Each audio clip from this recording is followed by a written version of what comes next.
Merhabalar, Gül'ün Mutfak Aşkı YouTube kanalına hoş geldiniz. Bugün kanalımda karnabaharla güzel bir tarif hazırladım. Tarif için 1 kilo karnabahar kullandım.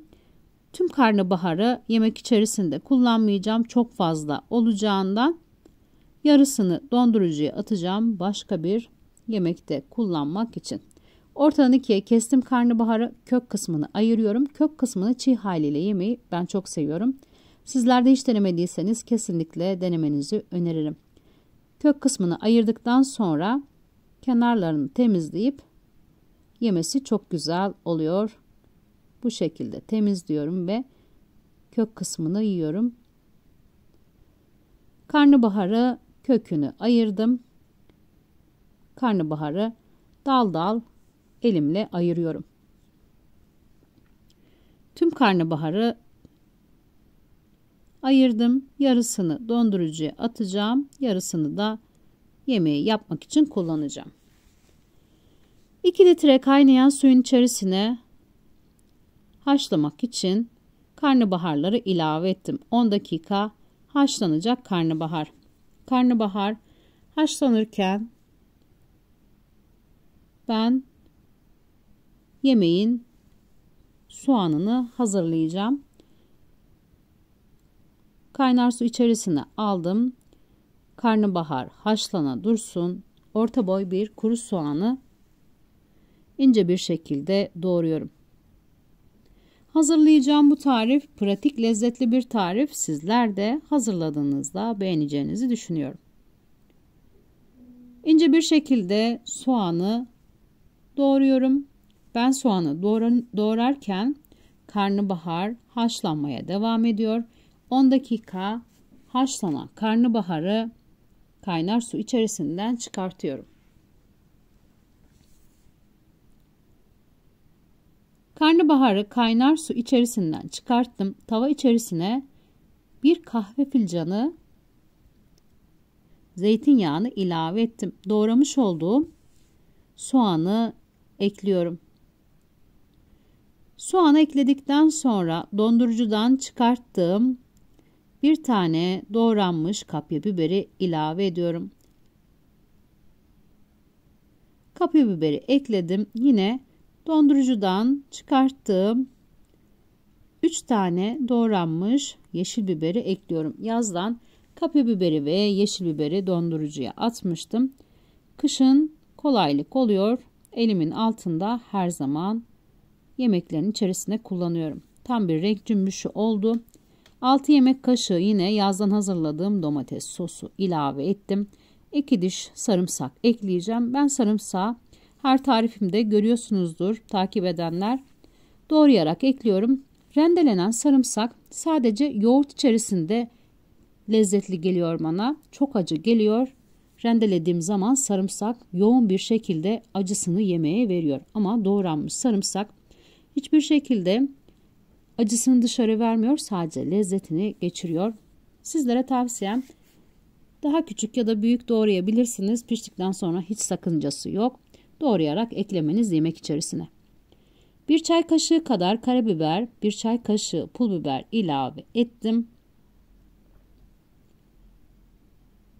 Sonrasında 2 yemek kaşığı içerisine susam ekliyorum ben.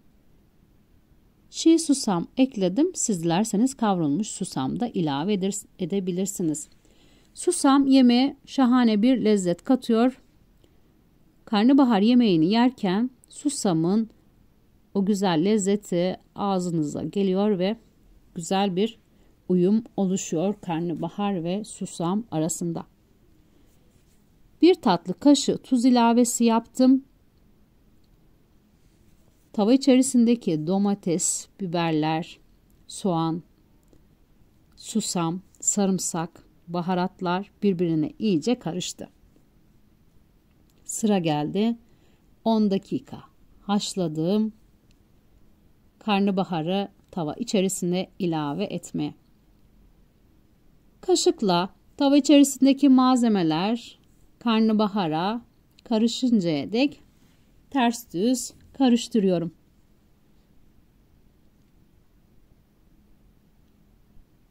Ağzını kapatacağım. Kendi suyunda Pişmesini sağlayacağım ara ara kontrol ederek.